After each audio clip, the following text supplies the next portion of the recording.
Em que momento da Bíblia Adão casa com Eva? Não tem, né? A gente percebe que a Bíblia não tem uma celebração agora, chega lá o Adão vestido de terno, bonitão, e a Eva entra também, de noiva. Não tem. Por quê? Porque Deus não criou Adão e não criou Eva. Ele criou um casal. Então, a Bíblia começa com um casamento já firmado. A criação de Deus, de Adão e Eva, não é a criação de um homem e de uma mulher, é a criação de um casal.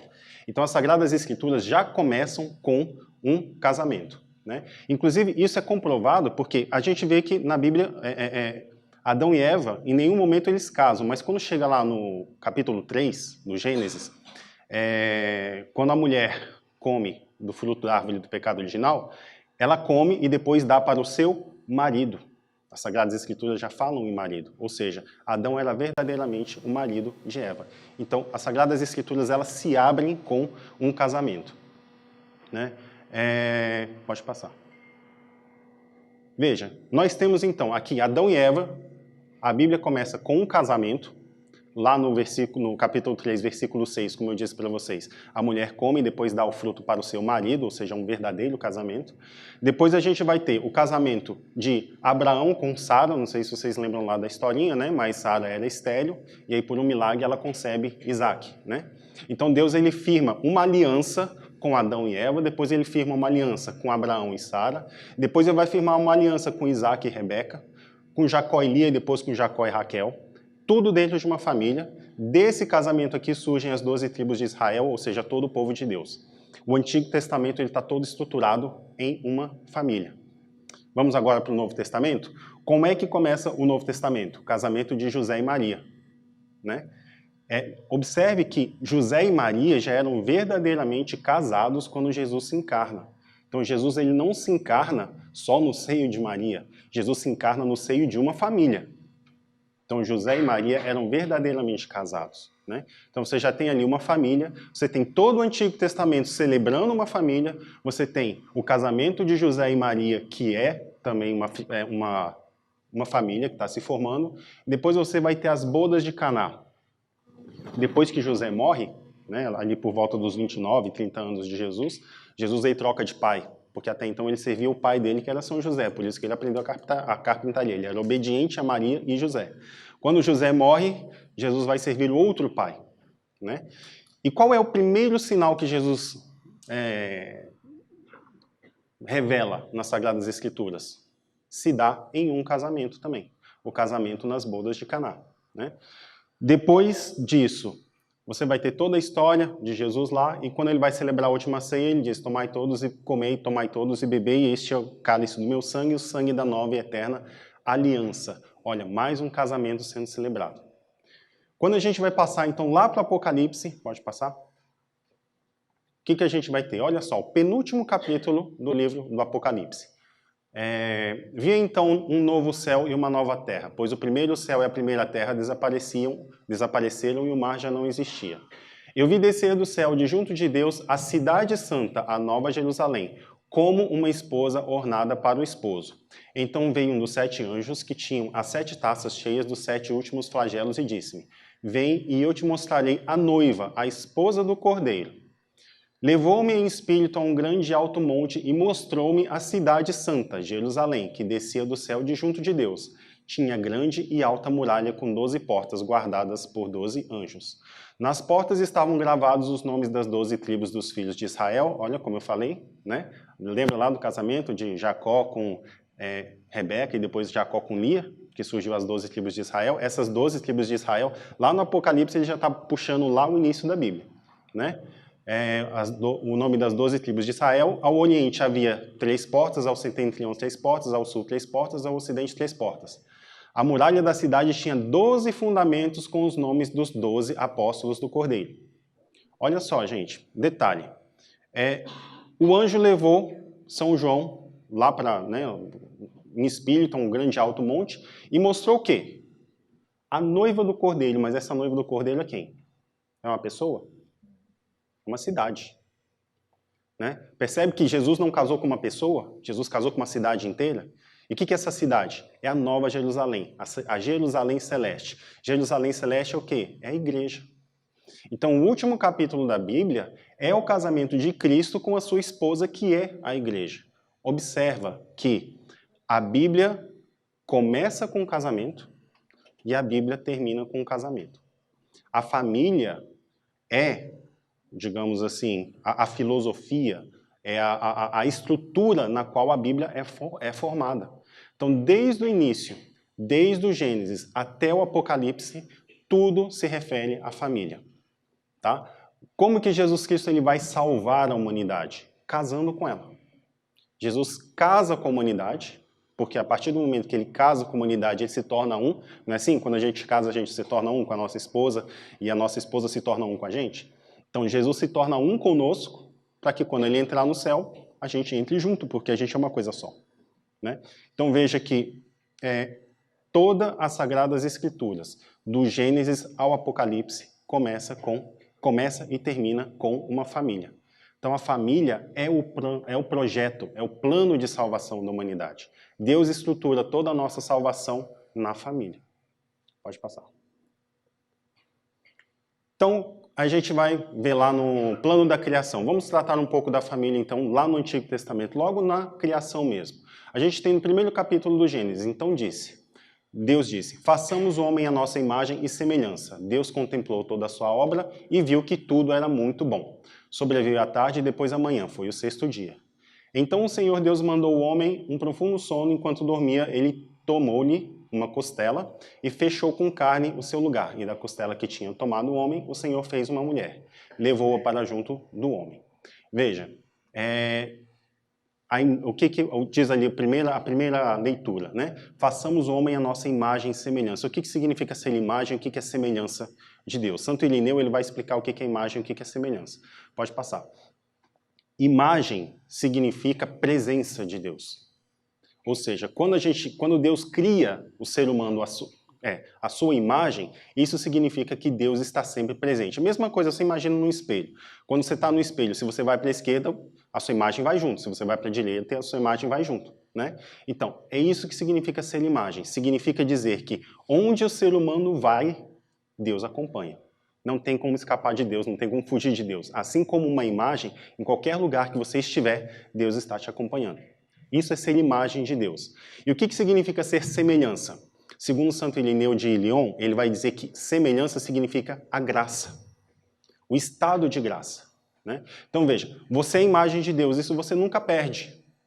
Todo ser humano é imagem de Deus. Quando você peca gravemente, você comete um pecado mortal, você não deixa de ser imagem de Deus. Você continua sendo imagem de Deus. O que você vai perder? A semelhança. Quando você peca mortalmente, você deixa de ser semelhante. Você continua sendo imagem, mas você não é mais semelhança, porque o estado de graça deixou você. Então isso significa imagem e semelhança. Santo Irineu ele fala, na verdade, de 4 estados. Né?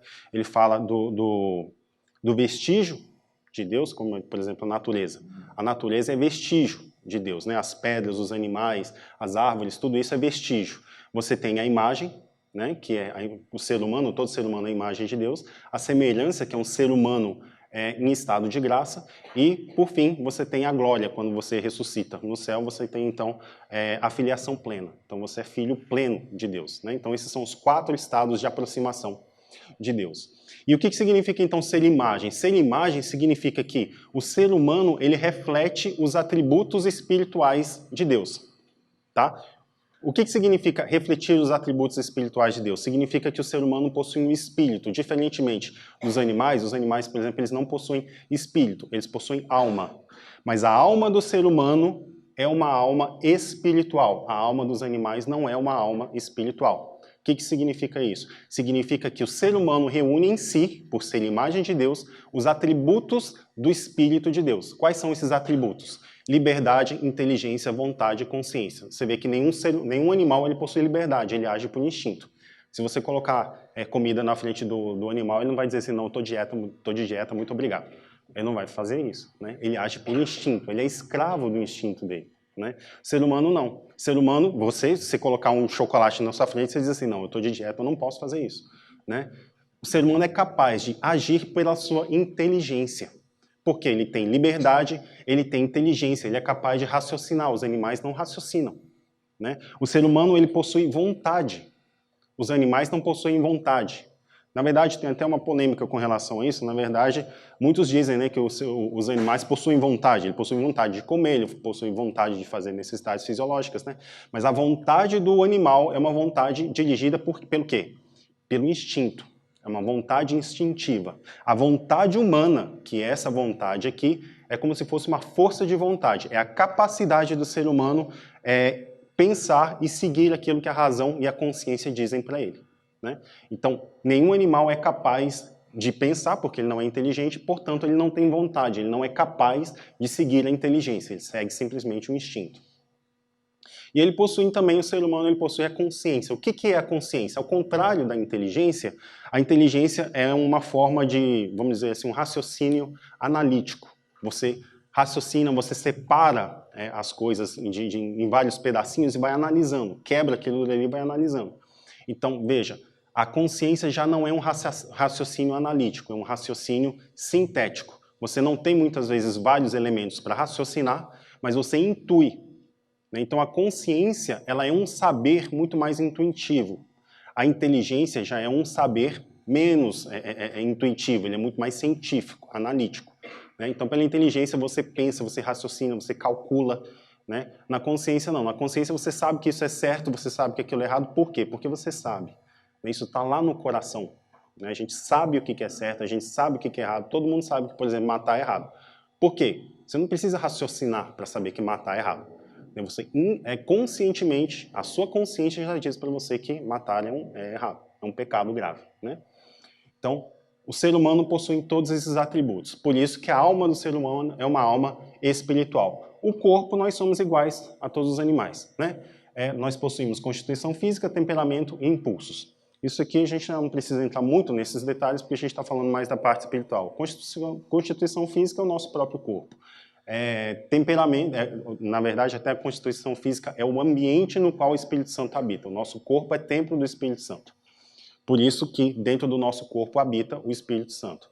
Temperamento, são os 4 tipos de temperamentos que a gente tem, né? O fleumático, o melancólico, né? E aí tem outros também que agora eu esqueci, enfim.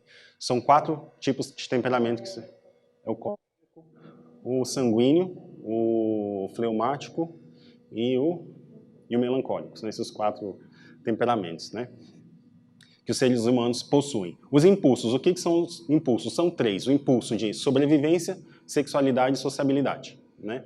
Todos esses os animais têm também. Os animais também têm instinto sexual, instinto de sobrevivência, instinto de sociabilidade, né?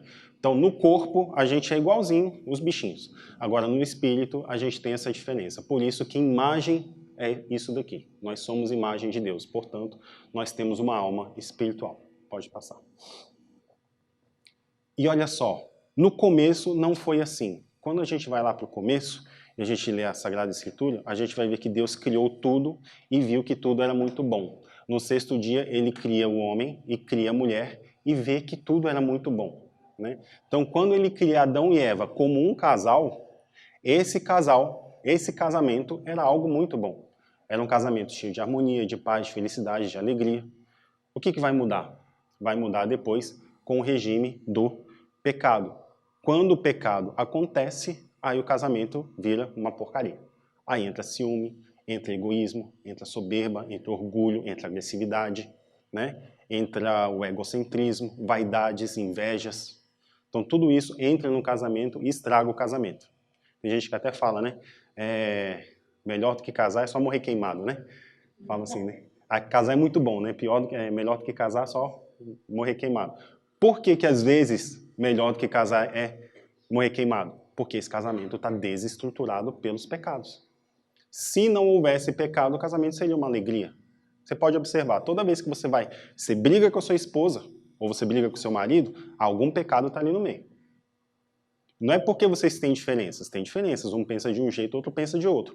Mas todas essas diferenças podem ser harmonizadas com um diálogo tranquilo, harmonioso, sereno, né? Mas aí começa a vir a agressividade. Por quê? Porque o homem é orgulhoso, eu não posso estar errado, né? Por conta de um egoísmo, eu só penso em mim, não penso no outro. Por conta de uma inveja, ela está passando num concurso, está ganhando mais do que eu fico incomodado com isso, aí começam os conflitos. Então, todo conflito que acontece dentro de um matrimônio sempre está relacionado a uma raiz pecaminosa, né? Veja, mais um detalhe. Quando... Assim, você pode até observar que isso daqui, que eu falei para vocês do orgulho, né? O que tem lá? Qual que foi o pecado original? A serpente chegou, né, e falou para Eva, se quereis ser como deuses, é só comer do fruto da árvore. O que significa querer ser como Deus? É arrogância. O pecado original é o quê? É a soberba. É a vontade de ser como Deus para não precisar de Deus. Se eu sou Deus de mim mesmo, eu não preciso de Deus mais.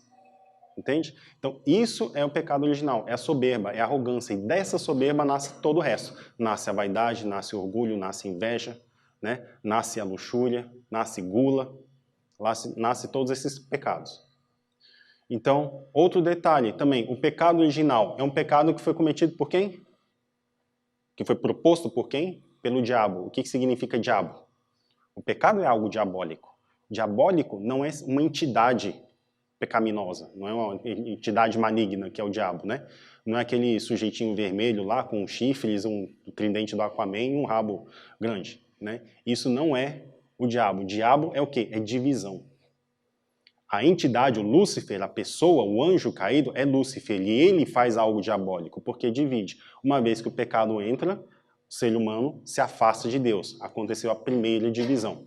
E depois, quando o ser humano ele se afasta de Deus, né, Adão e Eva se afastou de Deus, qual que foi a consequência? A consequência vem nos filhos. Caim mata Abel.